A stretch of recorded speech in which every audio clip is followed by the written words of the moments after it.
So I do have a Venn diagram in one of my presentations. Students are picking subjects that their parents are asking them to do. If you don't acknowledge what the market wants, then you may end up with a skill that's not required in the future.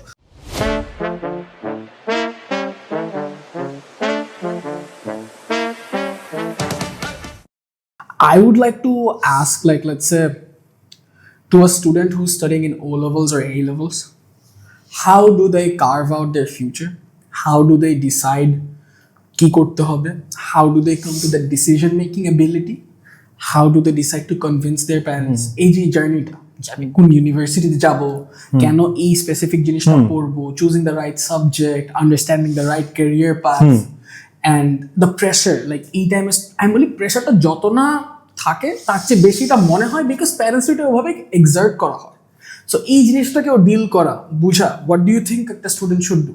So I do have a Venn diagram in one of my presentations. So it's a mix of everything. Yeah. First of all, as a student, you should look inwards and ask yourself what you're good at, what you're passionate at. As you stated before, students are picking subjects that their parents are asking them to pick.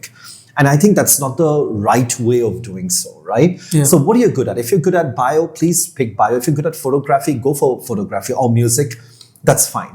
Also see what your parents want, because at the end of the day, they are your parents. You came to this world because of them.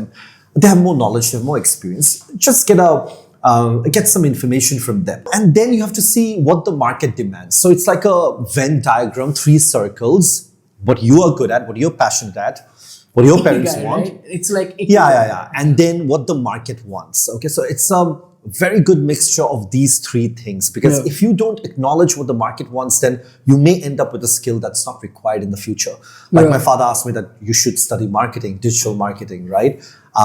These things are quite important. So this is how they could handle, because I think the game has changed. The game has flipped. Organizations, they do look at grades, but it's not a long-term plan anymore. They look at other things. They look at your extracurricular activities. They look at public speaking skills, presentation skills. Do you know a bit of AI? Do you know how to edit video? During pandemic, a grown man like me, I learned how to edit videos, right? How to use Final Cut Pro. Do you know how to use Photoshop and Illustrator? And there are many softwares, right? These are the things that matters. I'm not saying grades does not matter. It matters, but there are other aspects to it as well.